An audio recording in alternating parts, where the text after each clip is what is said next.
So why are we not seeing more drone swarms yet? Drone swarms is something that is definitely in development. Some of the problems that we currently have is the radio spectrum limitations. There is a finite number of radio channels that can be used for controlling drones. And when the radio channels are overloaded with a big number of drones, they can interfere with each other, and it's also easier to jam them. Hmm. However, radio swarms is definitely something that is in development. Yeah.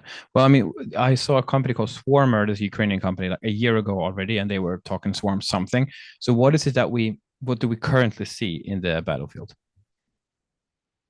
We currently see attempts to test different AI systems that would use swarms.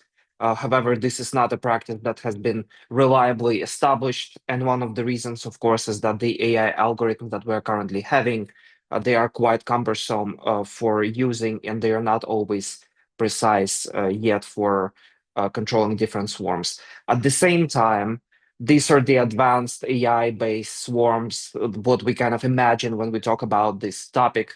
However, we already have swarms used by our adversary, which is swarms of Shaheds and also decoy drones that are much simpler in operations, and they are doing exactly that. They are attacking targets in great numbers. So we can also say that swarms are being deployed in this sense already. So I mean, so if it's used as a decoy, it's like it needs less radio it's not as clever, doesn't need as much bandwidth to make that understanding where it is as a decoy. But if it has to be really controlled, that's when the bandwidth becomes a problem. Yes, I think that the main difference would be there is that with Shaheds and basically long range drones like that, that are pretty, I mean, we cannot really say that they are technologically simple because they are updating both hardware and software pretty often, and they are competing against the capabilities that we have against them. So we cannot really say that they're simple. However, these are not those swarms that we imagined that where the drones would talk to each other and coordinate. The swarms that we currently have just go from point A to point B. Yeah, so there's not that too much. Okay. Well, what about the AI level? Like, because that's something that I've been thinking about, like from a computer game perspective.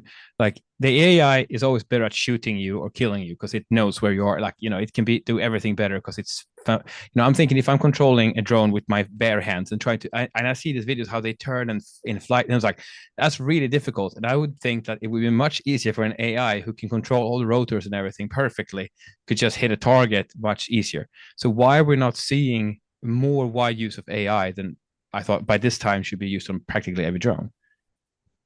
Well, in principle, the idea is right. However, in practice, it's really not there yet. So the one problem, of course, is that the target silhouettes are changing. And this is also one of the reasons that you can see the tanks being covered in cages and have different forms, because the computer vision cannot always recognize those targets, uh, specifically when they change the shape. So we need to learn to teach the algorithm of all those different shapes that are also ever changing. Then, of course, we basically have camouflage. Nobody wants really to be seen. So our adversary works specifically on that, on being not recognized, even with human eyes, but then also with different surveillance capabilities. And then AI comes short again. Also, the environment itself is dynamic. We have rain, we have fog, smoke. So weather changes constantly, and then of course computer vision cannot see that. So this is on the purely computer vision aspect, but then also on the operational aspect itself is that humans and human control gives tactical flexibility. So if you see the footage of some of the brigades that are some of the best brigades who are using drones right now, you would see that they are actually discussing what to do with this or that target, from which side to approach. Should, for example, the drone wait and see maybe more targets instead of just automatically attack it? Or, for example, attack straight away while the opportunity is there. And this is the human decision that it also made based on experience of a person who is commanding the operation. Right. So I mean, so it seems like the AI is still kind of stupid. Like if it sees a target, but it has a thing sticking out of it. It's like, oh, it doesn't look like it should. I don't know if this is a tank or not. Okay. And then if like there's fog, it's like, oh, I don't understand. It's fog now. And if there's fire somewhere, it's like, so it becomes easily confused with the sim that a human would be like, no, even though it looks like this turtle is actually a tank underneath, it's not a moving house. It is a tank. I can understand that. But the AI, it gets completely confused if there's variations, is what it sees, and it has to be taught every time, if they even find it. And something also, yeah. And then he said, like, yes, we might see the videos where they do some strike. That's what I see. I see some strikes, but preceding that will have been a discussion. What should we do? Should we target this? Should we keep hiding? So like all that. If you have a drone, yeah, it becomes quite a difficult, complex opportunity thing for it to do, to start to communicate back. What do I see? What do I do? I can see why this becomes simpler just to have a human being controlling that drone, because there's a lot of stuff going on that the AI just can't handle. Something that I also heard was that hypothetically, if you had a better AI on it, it'd be more expensive. Like the GPU on the drone starts becoming so expensive that if it had the capability of identifying targets better, so to say, maybe they have to run with one of those, like, half a kilogram NVIDIA things on it for like $2,000-3,000, and it would not be worth the brain power to put on that drone. Exactly, and some of the long-range capabilities already use AI for the target acquisition in the end when they fly over across the border to the faraway land, and then when they are about to hit the target, they use this to basically better position itself and uh, attack the target that it's supposed to attack. However, again, this is a very specific usage that has a particular task. Again, it's very far away from this kind of futuristic image that we have where drones would just fly by themselves. They would be in a swarm, so they'll, of course, like signal each other and so on. And they'll also see the targets, they'll acquire the target, they'll make a decision on approaching the target from the best angle and attack the target. So that futuristic image that we have, in video games, it's really not there yet. We're quite far from it. I realized you said something more, that all these decisions we didn't mention it, but also where to attack the target is also an issue. Like, where's the front of the tank, where's the back of the tank, or whatever they're shooting. Like it makes a big difference. Or if they're gonna go, I mean, I've seen them when they go into trenches. Like I realize the variation of things that can happen. What you see there is maybe quite large. So in my brain, I'm thinking, Mm-hmm. oh, how hard can it be? But like, it doesn't look the same, and maybe ever. It always looks somehow different. I even saw a drone now that had a painted, like it was a fixed wing drone that had a painted bird on the top of the wings. I would bet a drone will be completely confused if it sees that, because now it's like it has a silhouette of a bird inside of the silhouette of a Mm-hmm. wing. It will be like, yeah, it's probably a bird. I'm not going to kill this. I mean, there is gonna get confusing, or we're gonna lose a lot of birds. Like it's just gonna Yeah, autonomous bird killing drones all over the place.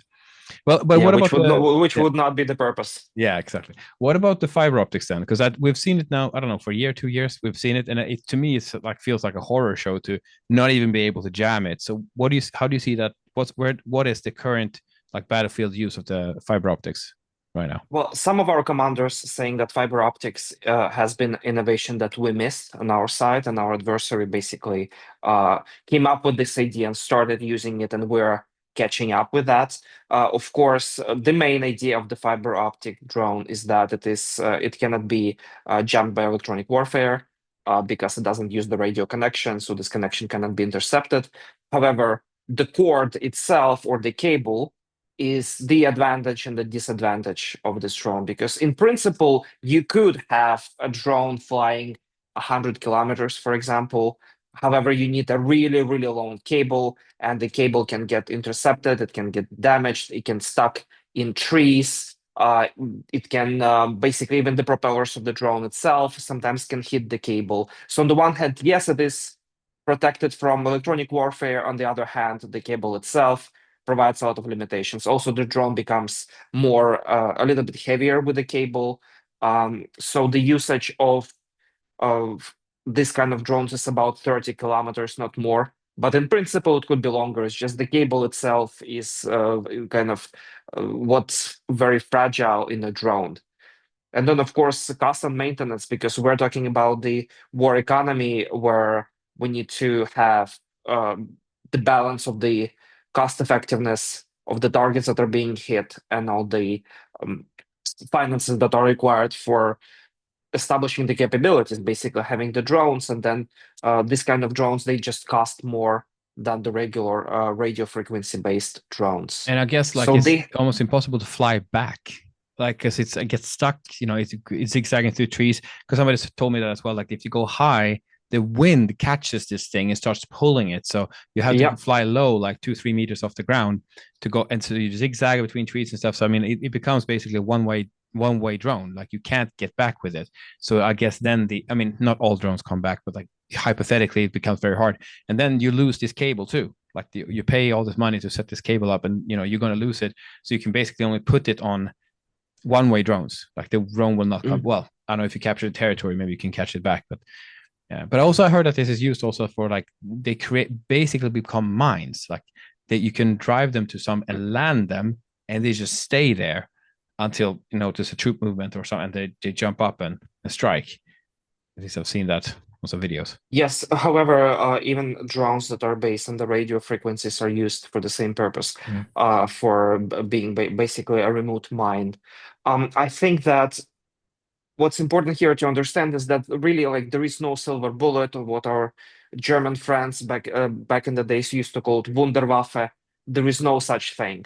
Different drones and any kind of military capabilities that we have, or the adversary has, or our allies have, they have a particular area of application. So these kind of drones with carbon cores, of course, they have advantages, but they have a lot of disadvantages, but they find their application in certain areas. Well, let's talk about the swarms a little bit again. I realized something about like swarm-like behavior. It's like we talked about this before that, how about jamming and what if everybody get attacked? And I said, can't you just jam all channels or something?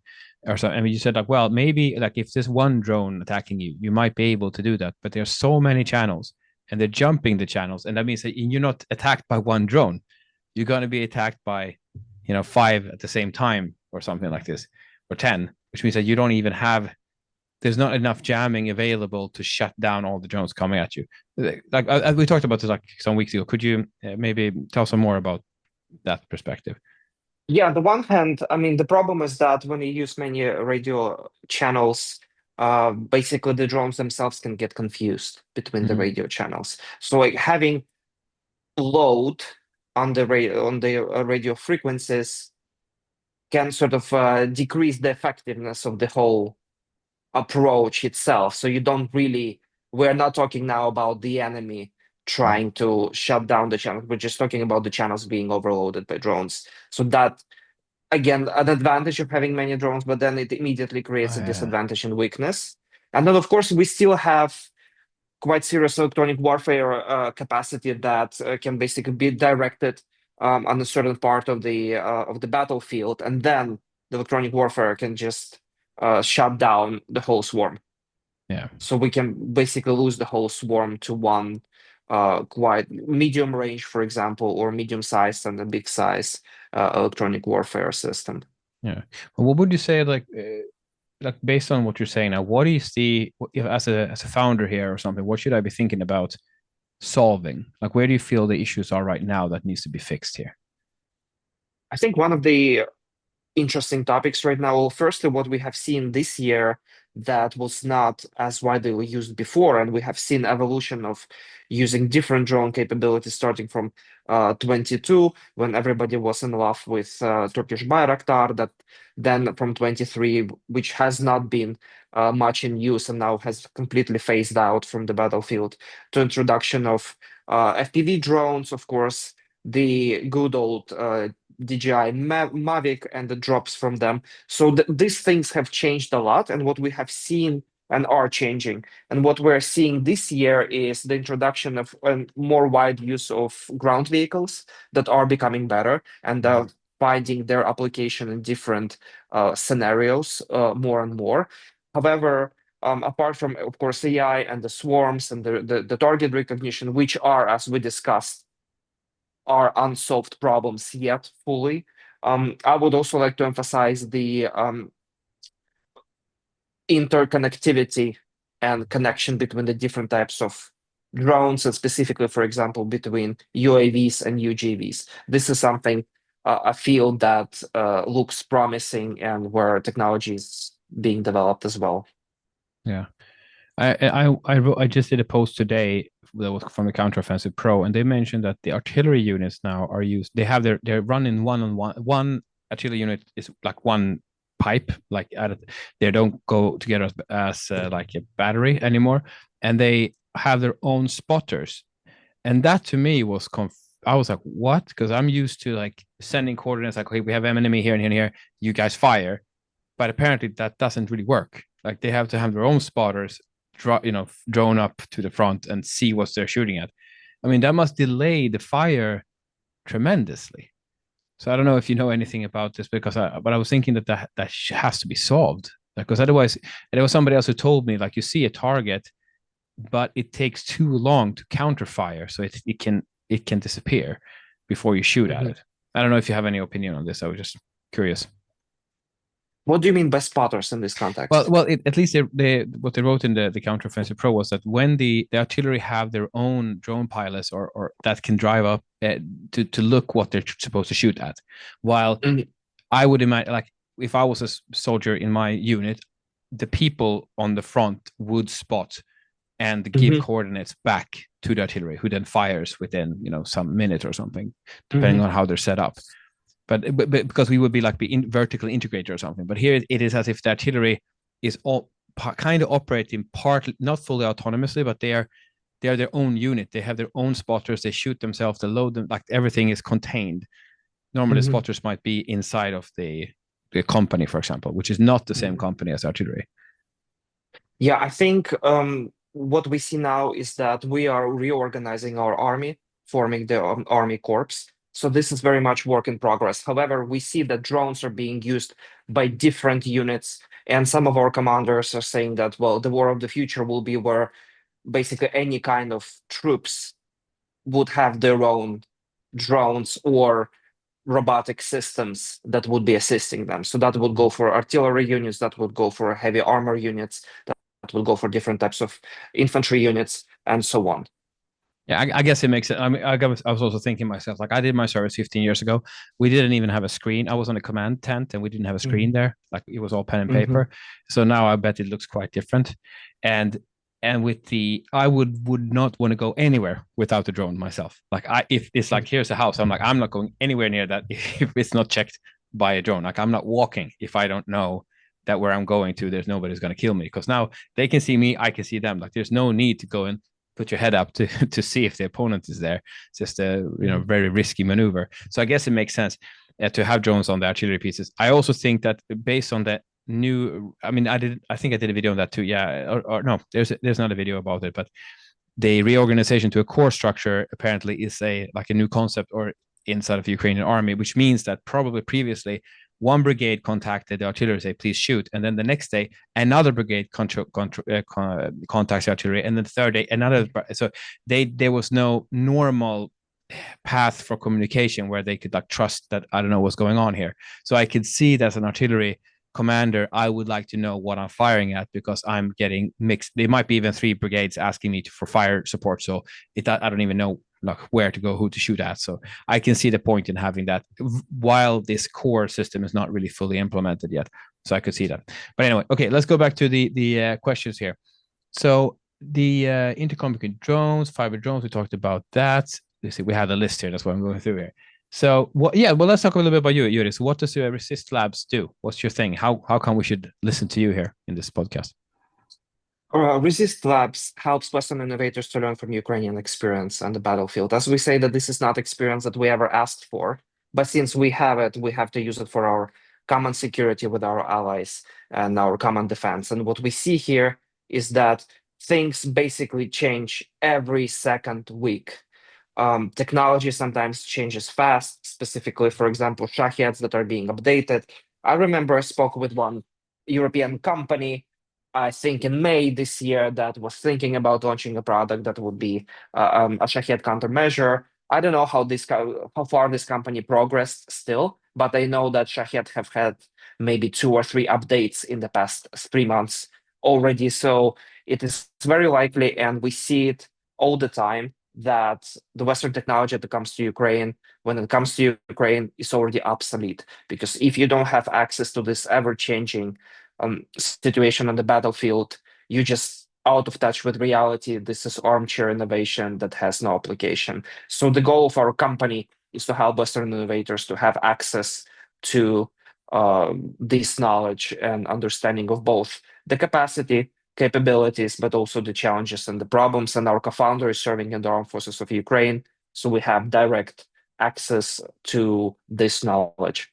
Yeah, I mean, it makes sense because there happens to everybody, but I mean, I guess it's harder here that if you try to invent something like, oh, it makes sense. Like I read the news or I see some YouTube videos and I think like, okay, this should make sense. My tech would work here. And that might be true. But if you don't have the, finger on the pulse, and you could also say like, maybe it will solve the problem now, but the likely evolution of this is this. The next, let's say it goes 200 kilometers per hour, it's very likely to believe it's going to go 250 kilometers per hour in 2 months. So if your thing, you got to think ahead when you build this. So yeah, I can see the benefit of having that connection that you can actually help and see, does it make sense for me to do this? Or what is the actual thing I have to build? And then maybe also get help to get it into some Ukrainian soldiers' hands as well, that they can try it out. Yeah, and there are a couple of points around that. So one of the points which I find very interesting is that some of the brigades that are considered the best, now I'm not going to specifically name which ones I'm talking about, but those that whose opinion really kind of matter and they are recognized as experts, some of their commanders are saying that what they see lacking in Western innovation specifically is basically the vision. How do you think the situation would look like in half a year ahead, at least? Because they are solving the problems, and when they solve those problems that our units have, quite often these are the problems of yesterday. They're not even the problems of today once they're solved by Western innovators, and they're definitely not the problems of the future. At the same time, of course, we have to keep in mind the price sensitivity, which is the economics of the war of present day, where we have to understand the value of the targets, and then we have to basically have the capabilities that are cheaper than the targets that will be acquired and destroyed with our capabilities. And quite often we see cases where some technology that would arrive from the West to Ukraine, it might have some advantages. However, advantages would not be big enough to basically justify much increased costs. And some of those brigades that I've been referring to, they're also now saying that a lot of, maybe 90%, 95% of the technological capabilities that they have now, those are Ukrainian products. Yeah, I hear you. Yeah, I guess in the beginning, like I know they're usually happy testing stuff. That's great. But it seems like, I mean, how many variations of things can you have if they're only marginally better? Even if it is better, it's like, yeah, but we have this thing. It's what we already have works for the same purpose. Slightly worse, maybe, but it's 10 times cheaper. Then it's an easy decision to buy. I think you have to, if you want to sell something in Ukraine, it has to be a game changer for them, or so much better, or same price and so much better, or cheaper and do the same thing. Otherwise, it doesn't really make sense to. And also quantities. I mean, if you want to sell, for example, 10 drones, nobody really needs 10 drones. Can you sell 1,000 tomorrow? Then we could talk. Yeah, that's the harsh reality of that. But okay, yeah, and I mean, you can help with that to figure out what should I be making. Maybe help with the vision as well. Like what is, you have to think a little step further what you're building here. Absolutely. And also, I would like to here emphasize the market positioning, understanding the competition that you have from other companies and finding this particular niche where the value proposition that the company has would make the most sense in the present day market, and also the market of the future of how we see it could develop.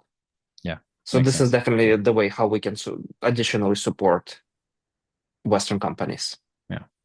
Let's see if we had anything else on the list here.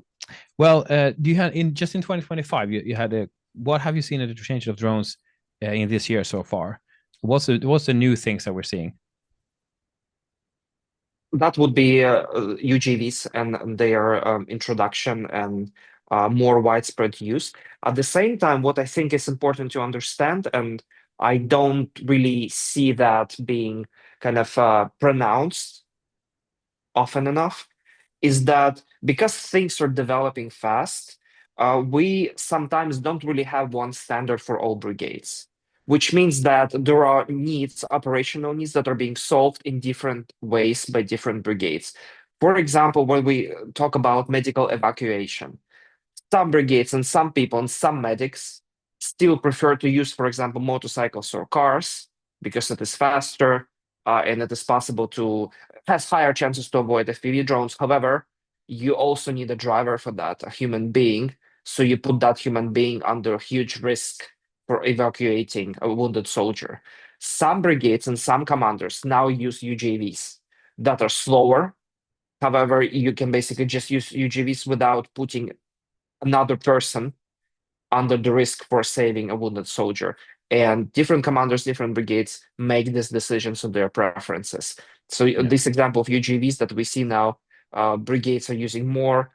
Traditionally, it has been for delivering ammo or medicine and so on. Now we're also seeing being used more in for evacuation, for example. But again, not by all the brigades and not by all Yeah. commanders. When we talked about it a bit way back also that would I just thought about it if I would be wounded and they put me on one of these UGVs and it starts to crawl away at 30 kilometers per hour Mhm. and I'll lay on my back looking up into the sky. I'd be praying, because like if they find me, I'm dead. I'm not running anywhere. This is gonna hit me and I'm gonna die. If I'm on a motorcycle, I guess the bouncy ride is not the ideal if I'm wounded, but we get out of there in 120 kilometers per hour. We can even zigzag if we're being targeted by Mhm. an FPV drone. Maybe buy some time, maybe win. So yeah, There was a video footage I saw recently by one of the brigades where a UGV came to rescue a wounded soldier. The soldier got on the UGV, and the UGV started moving back to our positions, and then the artillery started firing. And well, luckily, the soldier survived, but UGV was damaged a little bit. So this is oh, exactly shit. the case of how it happens. Oh shit. Yeah, Yeah, you and don't of you don't want to course. be in a war zone. I guess that's the problem to start with. But the UGVs, I mean, I hope, but that could be one step. Like, I guess they should get twice as fast, or like they got it. They should get fast. And right now Yes. they're crawling around, and you're an easy target if they decide to target you on that. Yes, and then specifically different models of UGVs are being used. Those that are slower are being more used for ammo. Mm. Those that are faster, of course, would then, if the commander makes the decision to use them for evacuation, they will be used for the evacuation purposes. Do you know So if they use? basically, the Yeah, fastest we have. yeah. But do you know about the use of these like radio controlled cars that they put in radio? Like you can control the car wirelessly.